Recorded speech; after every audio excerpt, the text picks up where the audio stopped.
You're way too beautiful, girl. That's why it'll never work. You're having me suicidal, suicidal. When you say it's over, damn all these beautiful girls, they only wanna do you dirt. They'll have you suicidal, suicidal. When they say it's over. See, we started after dark, used to chill after dark. Oh, when you took my heart, that's when we fell apart. Cause we both thought that love lasts forever. They say we're too young to get ourselves sprung. Oh, we didn't care, we made it very clear. And also they said that we couldn't last together. Dan ibu sekalian yang telah berkenan hadir untuk mengikuti sosialisasi program pembelajaran dan parenting dengan judul Gaya Belajar Anak yang dilaksanakan pada hari ini Sabtu tanggal 29 Juli tahun 2023 di KPTK Dunia Ceria. Assalamualaikum warahmatullahi wabarakatuh. Sebelumnya terima kasih kepada Ibu Matriana selaku Kepala Sekolah dari KBTK Dunia Ceria, kemudian ustadzah-ustadzah pengajar, dan juga Bapak Ibu wali murid dari KBTK Dunia Ceria yang sedang berbahagia. Perkenalkan, sudah kenal dengan saya Bapak Ibu? Metode pengukuran dengan cara pemindaian atau scanning terhadap sidik jari anak untuk mengetahui kinerja otak yang paling dominan dalam kaitannya dengan potensi, motivasi, karakter, dan gaya belajar anak. Pertanyaannya, mengapa menggunakan metode analisa sidik jari? Karena pola sidik jari terbentuk sejak usia kandungan, sejak usia 13 minggu dan akan sempurna pada usia 24 minggu, sejalan dengan tahapan perkembangan sistem otak dan tidak akan berubah sepanjang hayat. Jadi ketika bunda sedang hamil, pola sidik jari anak kita sudah terbentuk. Ada 4 keunggulan dari analisa sidik jari. Yang pertama bersifat spesifik, bahwa pola sidik jari tidak ada yang sama di tiap manusia. Jangankan dengan orang lain juga, dari 10 jari kita, nanti mungkin sidik jarinya bisa berbeda-beda. Kemudian yang kedua bersifat permanen, bahwa pola sidik jari tidak akan berubah sepanjang hayat. Jadi ketika bunda sedang hamil, pola sidik jari anak kita sudah terbentuk. Ketika anak kita lahir sampai dia dewasa, bahkan mohon maaf, sampai nanti anak kita meninggal, pola sidik jarinya akan tetap sama. Meskipun kadang-kadang kulit jari bisa terkelupas ataupun terluka, tapi nanti akan tumbuh lagi seperti pola sidik jari yang semula. Nah, di sini kaitannya dengan tes IQ. Kalau tes IQ Bapak Ibu sudah tahu ya. Ya, biasanya anak-anak diberikan pertanyaan untuk dijawab. Nah, namanya anak kecil kalau dikasih pertanyaan apa yang terjadi Bapak Ibu? Ya, ada yang nanti takut gitu ya. Ada yang tadinya baik-baik saja, terus karena grogi dia panas dingin. Ada yang ketika menjawab mungkin nanti ikut-ikutan temannya. Jadi kalau salah biar ada temannya, namanya anak kecil. Nah, ketika mereka secara fisik dan mental itu siap, pasti hasilnya sangat bagus. Tapi sebaliknya, ketika mereka tidak siap, ada dalam keadaan grogi, bahkan dalam keadaan sakit, pasti hasilnya kurang optimal. Sedangkan tes IQ sering dilakukan di jenjang pendidikan. Kadang-kadang nanti di TK ada, di SD nanti tiap tahun ada. Masuk SMP di tes IQ, masuk SMA tes IQ, kuliah tes IQ, mau kerja juga tes IQ. Jadi ketika tes IQ dilakukan secara berulang-ulang, hasilnya akan berubah-ubah karena mengedepankan kondisi terkini saja. Tapi kalau untuk fingerprint test ini nanti nggak akan berubah. Jadi cukup kita lakukan sekali saja seumur hidup. Jadi nanti nggak perlu diulang. Kalau tes IQ silakan, nanti ketika di SD tiap tahun monggo, di SMP nanti dites lagi dan lain sebagainya. Tuh ya.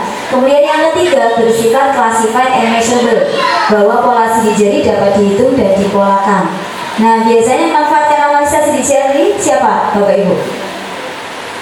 Kepolisian ya, ya. Jadi untuk apa? Untuk melacak kejahatan pakai sidik jari, mengidentifikasi mayat pakai sidik jari, bikin SIM sama KTP juga pakai sidik jari ya. Jadi dari pihak kami juga memanfaatkannya. Untuk apa? Untuk mengetahui kinerja otak anak kita. Jadi otak anak kita ini nanti apakah dia anak yang pintar, apakah yang cerdas. Jadi saya bilang tidak ada anak bodoh ya Bapak Ibu, tidak ada anak nakal. Semua kembali pada pola asuh orang tua. Jika orang tua tahu bagaimana cara mengalahkan putra putrinya, jadi nggak ada kata bodoh atau nakal untuk anak-anak. Tapi di sini juga berkaitan dengan sugesti, karena biasanya kadang-kadang kalau sugestinya yang kita berikan itu kurang tepat, nah ini nanti nggak tercapai target yang kita inginkan. Contoh, kalau kebiasaannya bilang nggak boleh nakal ya nak, mulai sekarang bilangnya yang pinter ya nak gitu. Jadi kalau biasanya bilang nggak boleh males ya nak, kalau bisa sekarang bilangnya yang rajin ya nak. Jadi menggunakan kata-kata positif seperti itu, karena kata-kata yang sering diulang-ulang itu nanti menancap di otak anak kita seperti itu ya. Kemudian yang kedua, nanti kita bisa mengetahui gaya belajarnya anak. Ini sangat penting. Kenapa? Karena anak diajak ngomong nyambung tidaknya, ya, gampang ingat atau lupanya itu bergantung dari gaya belajarnya. Kalau orang tua tidak tahu gaya belajarnya si anak, nanti ketika mengajak komunikasi atau belajar, apa yang terjadi? Pasti nggak akan tercapai target kita. Kalau diajak ngomong anaknya nggak nyambung, ya. Kemudian hasilnya juga nggak akan optimal. Artinya dia gampang lupa ketika disuruh mengingat sesuatu. Karena apa? Gaya belajar yang kita terapkan tidak sesuai dengan gaya belajarnya si anak, gitu. Karena gaya belajar nanti ada 3, tuh ya. Kemudian untuk mengetahui bakat minatnya anak kita, jadi nanti bunda sudah nggak perlu meraba-raba lagi. Kalau pengen tahu anak saya minatnya di bidang apa ya, matematika jago nggak, mau saya masukkan ke Lumon, atau nanti dia mau saya masukkan les musik, kira-kira hasilnya bagus nggak, gitu ya. Atau saya pengen nanti dia jadi TNI atau jadi polisi, kalau latihan fisiknya mulai sekarang saya kejar, kira-kira nanti optimal nggak hasilnya. Jadi dari hasil ini nanti bunda sudah tahu bakat minat putranya jenengan itu yang menonjol di mana. Jadi nanti jenengan bisa mengasah mulai dari sekarang seperti itu. Kemudian untuk mengetahui karakter terhadap lingkungan, ya, untuk mengetahui nanti kuliahnya dia jurusannya kemana. Rekomendasi kuliah sudah kami berikan karena dilakukan sekali seumur hidup, sampai nanti dia model bekerjanya seperti apa. Jadi nanti kalau kerja, kalau bisa dia posisi yang cocok bekerjanya di bidang apa, itu sudah kita ketahui. Apa di manajemennya atau di operationnya. Jadi kalau kerja lebih cocok yang langsung ke lapangan, jadi nggak cocok kalau kerja kantoran. Atau nanti dia lebih cocok jadi pimpinannya, ya. Atau lebih cocok ketika bekerja posisinya itu yang menggunakan komunikasinya saja, ya. Atau nanti di kreatif gitu. Kemudian sampai pada karakteristik pekerjaan juga nanti jenengan ketahui, ya. Karena apa? Karakteristik pekerjaan perlu kita ketahui juga. Karena seperti ini Bapak Ibu, kadang-kadang ada ya, pernah lihat nggak ada orang anak sudah disekolahkan sampai kuliah, waktunya kerja dia nggak mau kerja. Pernah lihat seperti itu? Pernah. Bapak Ibu menanggapinya itu seperti apa? Kalau lihat anak sudah dikuliahkan jadi sarjana, waktunya kerja tapi dia nggak mau kerja, disuruh cari pekerjaan nggak mau, males, kemudian manja gitu ya. Tapi itu memang sebuah karakter pekerjaan, karakteristik pekerjaan itu ada. Makanya kadang-kadang kita lihat ada anak seperti itu memang ada. Jadi nggak semua, mungkin beberapa aja. Nah kalau dari sini nanti kita tahu mulai dari sekarang. Jadi nanti kita bisa persiapkan mulai dari sekarang. Nanti anak kita ke depannya bagaimana. Jadi kalaupun nanti saatnya dia tidak bekerja, sudah kita persiapkan, tapi dia akan tetap menghasilkan uang yang banyak. Seperti itu. Jadi memang ada karakteristik pekerjaan seperti itu. Nanti kami jelaskan gitu ya. Jadi cukup lewat sidik jari, hebat ya Bunda. Kita sudah tahu potensi yang dimiliki sama putra putri kita. Ya, kalau di zamannya Bapak Ibu dulu ada enggak? Enggak ada ya. Ya. Jadi kalau ada pasti sangat luar biasa lagi sekarang ya. Yang bundanya kayaknya nganggur tapi di rumah punya karyawan banyak, pabriknya banyak gitu ya. Dan lain sebagainya gitu, oke. Kemudian yang keempat, bersifat classified and measurable, bahwa pola sidik jari yang keempat adalah genetis. Genetis itu bawaan atau lahiriah. Jadi kalau orang Jawa bilang sudah bawani bayi. Kenapa kita lihat secara genetisnya? Karena untuk merubah anak kita menjadi anak yang hebat luar biasa ke depannya, kita harus tahu dulu, harus kenal dulu bagaimana putra putri kita, mulai dari karakternya, gaya belajarnya, bakat minatnya, model bekerjanya, dan lain sebagainya. Yang seperti saya jelaskan tadi. Kenapa? Karena seringkali orang tua itu berdebat sama anak. Betul ya Bapak Ibu? Ya mungkin kalau waktu masih kecil seperti ini masalah komunikasi, ya agak besar masalah pergaulan, besar lagi masalah pendidikan atau memilihkan sekolah, bahkan nanti masalah cita-cita, gitu ya. Orang tua punya cita-cita untuk anak, tapi si anak juga punya cita-cita untuk dirinya sendiri. Seringkali di sini kan cekcok. Dan kalau anak di zaman dulu Bapak Ibu, orang tua bilang A, anak bisa mengikuti A. Kalau sekarang kira-kira bisa nggak? Tidak. Anak sekarang kalau kita paksakan apa yang terjadi? Berontak, frustasi, down, depresi, bahkan kabur. Itu anak sekarang. Jadi memang kalau sekarang orang tua yang lebih menyesuaikan terhadap kebutuhan anak, bukan lagi orang tua yang memaksakan kehendak terhadap anak. Makanya harus dilihat karakternya bagaimana, minatnya bagaimana, biar semuanya sesuai. Karena tujuan kami apa? Biar anak-anak itu merasa bahagia ketika proses dan hasilnya pasti optimal.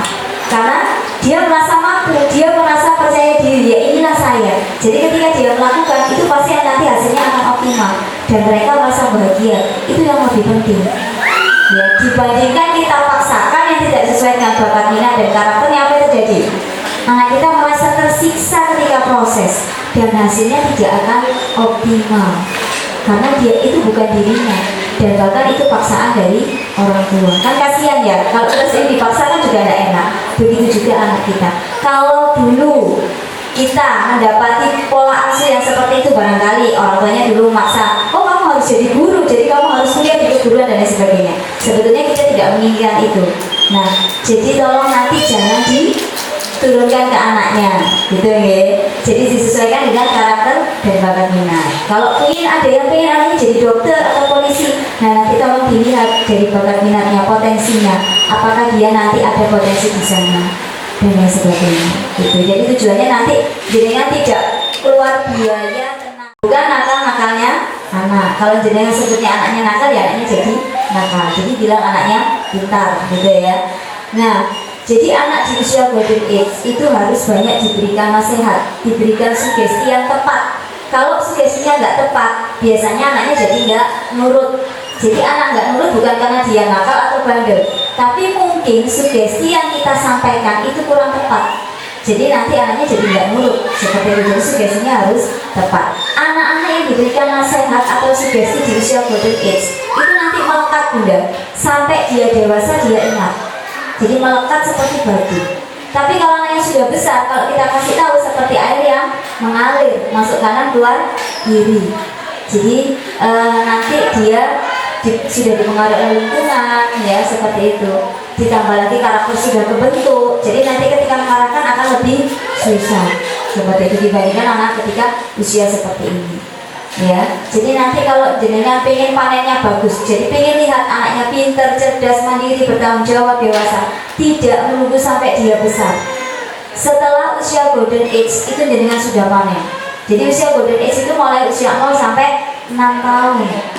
Ya, jadi hasil dari pola asuh jenengan ketika jenengan mulai lagi hamil sampai usia golden age tadi, itu nanti panennya setelah usia itu. Jadi usia 7-8 itu sudah kelihatan anaknya seperti apa. Itu dari hasil pola asuh jenengan.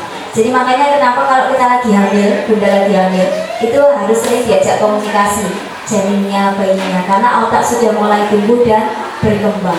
Jadi pinginnya apa itu disampaikan sambil dielus-elus sampai nanti dia lahir diterapkan sampai di usia golden age. Insya Allah nanti hasilnya sesuai dengan harapan seperti itu, ya. Jadi pentingnya untuk fingerprint test kita lakukan mulai sejak dini. Itu seperti itu. Jadi nanti kita tahu, kita kenal anak kita. Jadi kan untuk mengarahkan ke depannya harus tahu dulu, harus kenal dulu. Kalau sudah nanti kita bisa mengarahkan seperti itu. Kemudian ada pertanyaan sampai di sini? Tidak ada. Jadi untuk pelaksanaan fingerprint nanti tidak kami berikan pertanyaan ya Bunda. Jadi cukup kita scan saja sidik jarinya. Seperti kalau jenengan bikin SIM atau EKTP. Dari jari kelingking kiri sampai jari kelingking yang kanan 10 jari. Ya, 10 sidik jari. Setelah itu nanti anak-anak juga baru tahu Ibu, setelah kita scan ternyata di jari-jarinya itu ada membentuk pola-pola atau gambar-gambar. Kalau dilihat seperti ini kan tidak kelihatan ya. Nah, ketika kita scan mereka baru tahu, oh ternyata di jari-jarinya kok ada gambar-gambarnya. Kadang-kadang mereka nyebut, ada kuman-kumannya itu Bunda, gitu ya. Karena kan warnanya hitam-hitam gitu ya. Kemudian setelah nanti kita scan, nanti hasilnya keluar ya sekitar 2 atau 3 minggu. Hasilnya keluar, nanti jenengan mendapatkan penjelasan hasil analisa sidik jari dan parenting, bagaimana memberikan pola asuh yang tepat terhadap anak di usia dini untuk menghasilkan anak-anak yang sukses luar biasa di kemudian hari melalui penjaga investasi. Dan ada konsultasinya sekalian sudah satu paket. Ya. Kemudian untuk pelaksanaannya, jadi nanti dibagikan edaran ya Ibu. Untuk pelaksanaan ini nanti ada biayanya. Jadi nanti biayanya mengeluarkan biaya dari panjenengan sendiri ya, di luar program dari sekolah untuk pembiayaannya. Jadi dengan keluarkan sendiri. Untuk biayanya dari sudah tahu? Barangkali dapatnya belum ya. Untuk biayanya tiap anak insya Allah terjangkau, cukup 100.000 saja. Malah murah Bapak Ibu, murah ya, karena sekali seumur hidup ya, dibandingkan dengan kebutuhan kita yang masih sangat banyak ya, yang tiap hari kita keluarkan. Tapi untuk 100.000 insya Allah murah, karena sekali saja seumur hidup kita lakukan.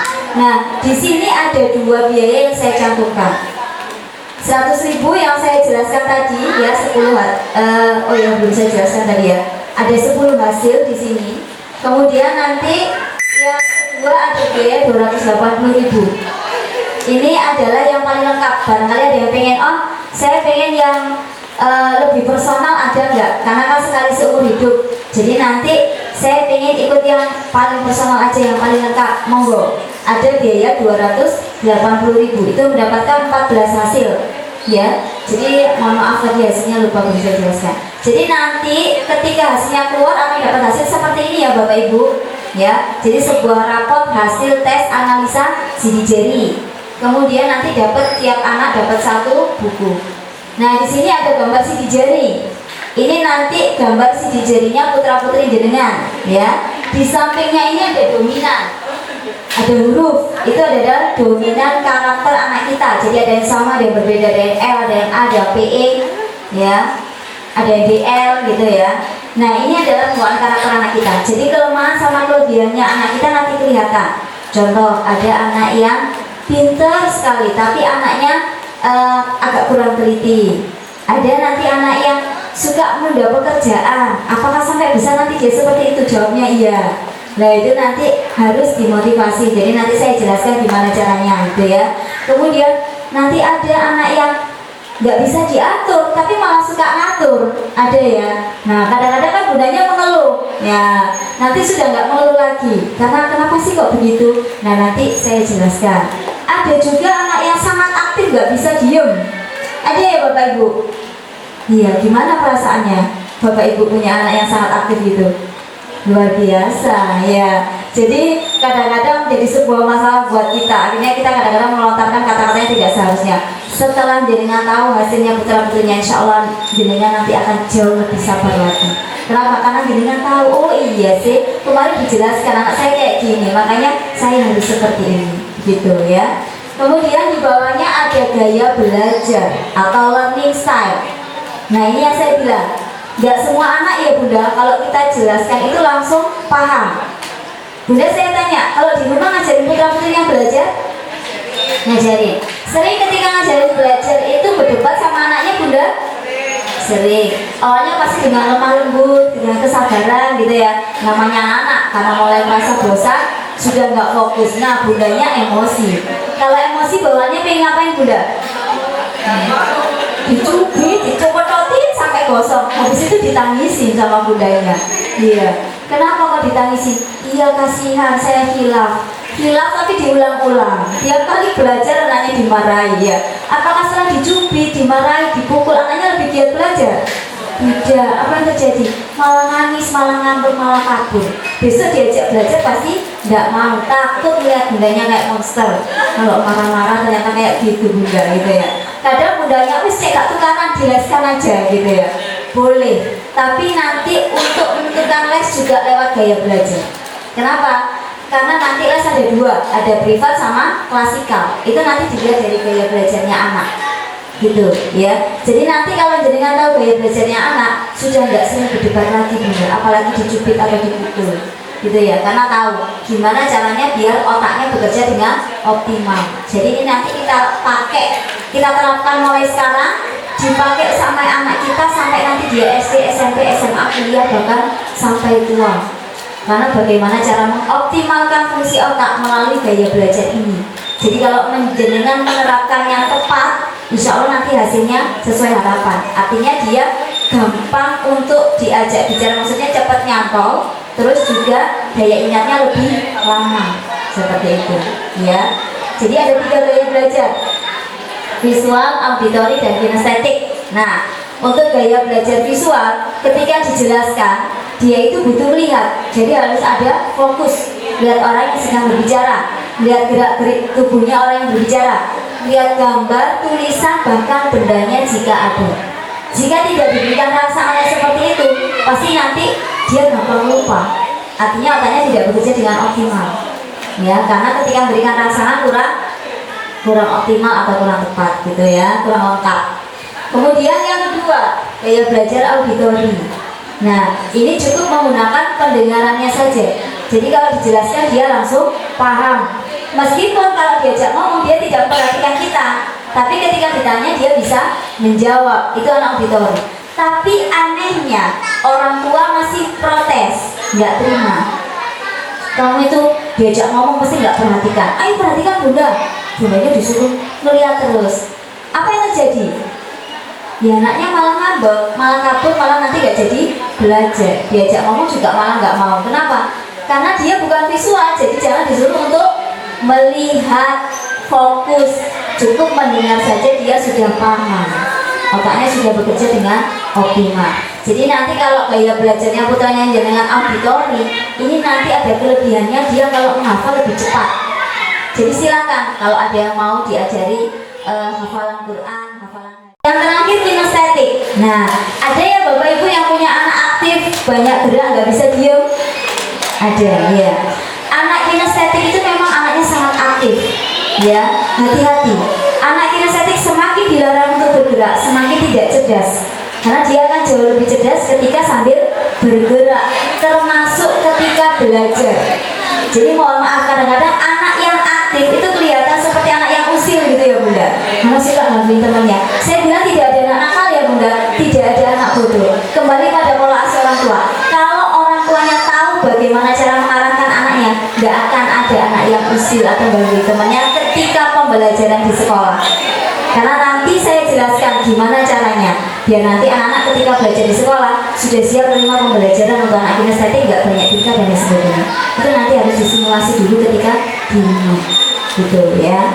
Jadi 3 gaya belajar ini, anak kinestetik itu butuh rabaan, butuh sentuhan, butuh gerakan-gerakan tubuh ketika diajak berkomunikasi atau ketika belajar. Paham ketika gaya belajar ini? Saya kasih contoh ya biar lebih paham. Untuk gaya belajar visual, ibu yang pakai kerudung biru di belakang, ya jenengan, ya. Namanya siapa ibu? Ibu Nurul. Boleh saya ilustrasikan jadi anak TK Bu Nurul? Boleh ya. Di situ saja enggak apa-apa. Mohon maaf saya panggil namanya karena jadi anak TK. Gaya belajarnya visual. Saya bilang sama Nurul, Nurul besok buku beritunya tolong dibawa ya nak. Iya. Kira-kira sama Nurul dibawa nggak ibu besok? Gaya belajarnya visual? Tidak ya. Kenapa? Karena belum lengkap saya menyampaikannya, belum ditunjukkan juga gitu ya. Jadi harus ada fokus. Tarik matanya untuk melihat saya. Nurul, perhatikan bunda nak. Nah, dia sudah lihat saya, sudah fokus. Sampaikan. Besok buku berhitung yang gambarnya ini Nurul, yang ini nak, yang ini diperhatikan, yang ini ya. Besok tolong dibawa ya Nurul. Iya. Kira-kira sama Nurul besok dibawa nggak ibu? Dibawa. Karena ketika saya menjelaskan ada fokus, kemudian saya tunjukkan gambar, tulisan, bahkan bendanya yang harus dibawa. Itu anak visual. Sekarang anak auditori. Ibu yang pakai kerudung orange, iya pakai kacamata. Namanya siapa ibu? Ibu Ratna. Ye, saya ilustrasikan jadi anak TK nggak apa-apa ye. Ngapunten saya panggil namanya saja. Agak ngantuk Bu Ratna. Dia lebih semangat lagi ya. Bu Ratna kayak belajarnya auditori. Saya bilang, Ratna besok buku beritunya tolong dibawa ya nak. Iya. Kira-kira sama Ratna besok dibawa nggak ibu? Dibawa. Karena Ratna sudah mendengar, meskipun agak ngelamun tidak masalah, dia sudah mendengar. Jadi besok pasti dibawa. Itu kelebihan auditori. Yang terakhir kinestetik, ibu yang di depan kaca. Namanya siapa ibu? Ibu Laila. Serius masih jadi anak TK ya, mohon maaf saya panggil namanya. Gaya belajarnya kinestetik. Saya bilang, Laila besok buku berikutnya tolong dibawa ya nak. Iya Bu. Kira-kira sama Laila dibawa nggak besok Ibu? Sepertinya tidak. Kenapa? Karena ketika saya jelaskan dia dalam keadaan diam. Anak kinestetik harus bergerak. Jadi caranya begini. Laila, buku berhitungnya mana nak? Tolong diambil dan ditunjukkan ke Bunda. Jadi bukunya ditunjukkan ke saya. Iya. Besok buku berhitungnya itu Laila, tolong dibawa ya nak. Siap Bu. Iya. Kira-kira sama Laila besok dibawa nggak Ibu? Dibawa. Kenapa? Karena ketika saya menjelaskan, saya minta dia mengambil bukunya. Dia sudah meraba, menyentuh dan menggerakkan tangannya ketika menunjukkan ke saya. Paham ya Bapak Ibu? Iya. Kira-kira nanti kalau jenengan tahu hasil dari tes di Jerry putra putrinya, bantu nggak ketika belajar atau berkomunikasi sama anaknya? Sama-sama membantu ya. Kita lakukan mulai sekarang, diterapkan sampai ke sekarang, hasilnya sampai nanti dia dewasa. Gitu.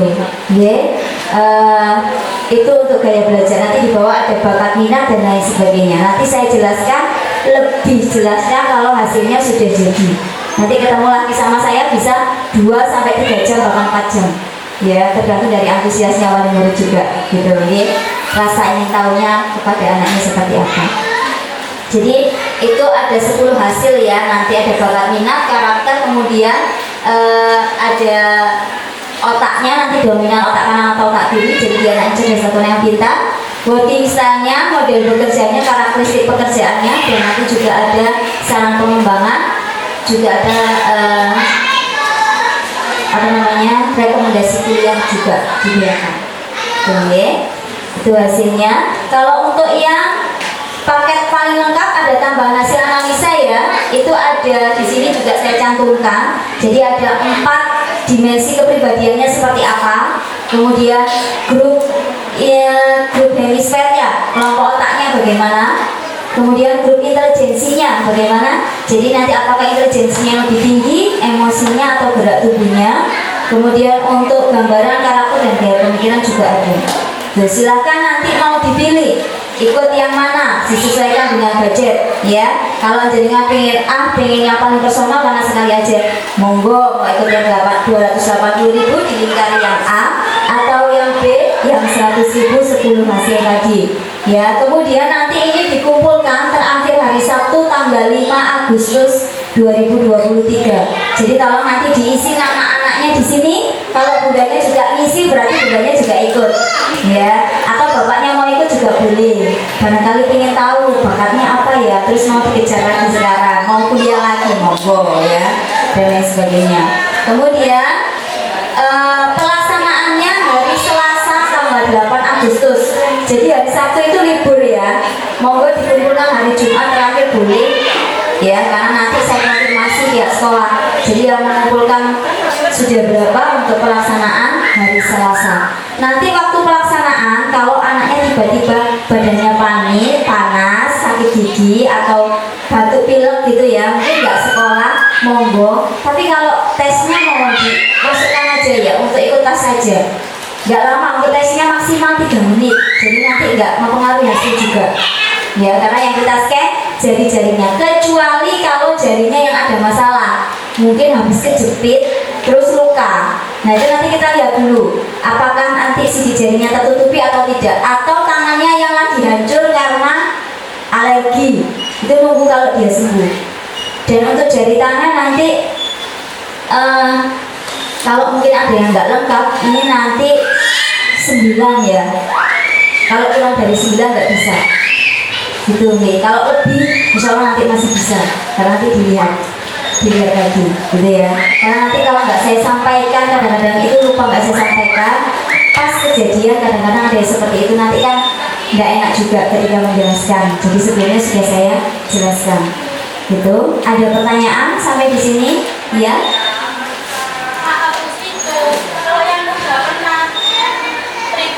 Ya, kalau yang sudah pernah ya sudah, nggak apa-apa, nggak ikut. Tapi nanti untuk datanya tolong di copy untuk sekolah deh. Jadi kan nanti sekolah juga perlu datanya anaknya. Kemarin dari mana ibu yang ikut? Kasih Bunda. kasih Bunda. Adanya mereka kalau wanita jeruk lebih. Oh sama. Iya. Bukan dari Excellent ya? Bukan. Iya. Kemarin ikut yang harga berapa Ibu?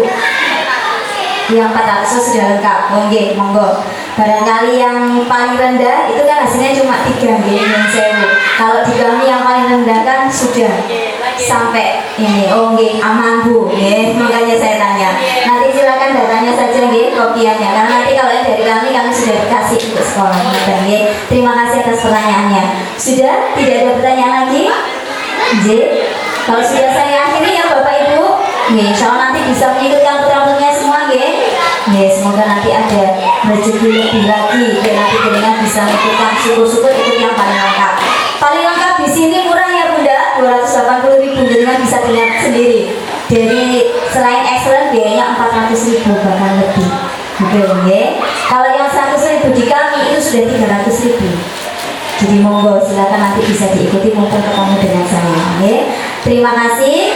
Nanti kalau ada pertanyaan dan lain sebagainya bisa nanti ketika hasilnya sudah keluar ketika parenting nggih. Kalau pas parenting kalau nanti hadir Bapak Ibu boleh bapaknya juga dihadirkan atau neneknya juga sekalian monggo. Yang ngasuh siapa? Ngasuh anak diajak sekalian ya yang ngasuh. Biar nanti ketika memberikan pola asuh itu sama. Ya, targetnya nanti sama biar nggak yang satu ngencengi bundanya ngencengi bapaknya ngendoni. Nah itu kan masalah ya. Atau nanti neneknya kadang-kadang kan cekcok ya, pola asuh nenek sama anak kan beda tukaran ya, neneknya sama putranya akhirnya cucunya milih yang mana yang aman buat dia, biasanya ikut neneknya karena lebih menjaga. Nah silakan neneknya diikutkan di sini nanti biar paham, oh iya berarti saya nanti harus seperti ini dan seperti ini ya. Mohon maaf kalau saya ada salah-salah kata Bapak Ibu ya, karena waktunya sangat singkat saya juga harus pindah ke tempat lain. Semoga nanti anak kita menjadi anak-anak yang hebat luar biasa ke depannya sesuai dengan karakter dan bakat minat. Jadi nggak ada lagi orang tua yang memaksakan tidak terhadap anak, sesuaikan semua dengan potensi mereka ya. Saya akhiri. Wassalamualaikum warahmatullahi wabarakatuh. Ada perubahan dari yang kemarin kita masih BSB yang sekarang harus sudah jadi narasi. Nah, jadi bersabar dulu, tapi insya Allah semuanya sudah dinilai ustazah. Jadi itu yang saya mau sampaikan untuk penilaian dan yang terbaru untuk anak-anak. Dan nanti setiap di kelas kalau jenengan nanti tanya anaknya, anak hari ini belajar apa? Sangat ya kalau dikai balok karo buku tok karo buku. Memang di setiap kelas wajib ada balok dan buku. Untuk apa ustazah itu? Saya balik lagi.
Bismillahirrahmanirrahim. Bismillahirrahmanirrahim.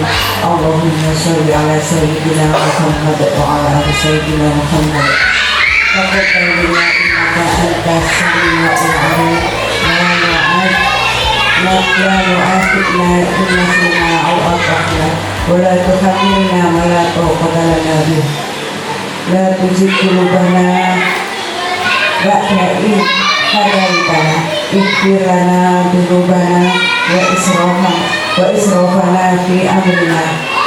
Iftah bainana wa baina qaumina bil haqq. أفرغ علينا صبرا وتوفنا مسلمين اغفر لي ولوالدي والمسلمين رب هب لي من الصالحين رب هب لي من الصالحين اللهم إنا نسألك سلامة في الدين وعافية في الجسد وزيادة في العلم وبركة في الرزق وتوبة قبل الموت ورحمة عند الموت ومغفرة بعد الموت اللهم هون علينا في سكرة الموت والنجاة من الوقت والانتصار ربنا إننا آمنا واغفر لنا ذنوبنا وقنا عذاب النار ربنا آتنا في الدنيا حسنة وفي الآخرة حسنة وقنا عذاب النار وصلى الله عليه وسلم ورحمة الله وبركاته.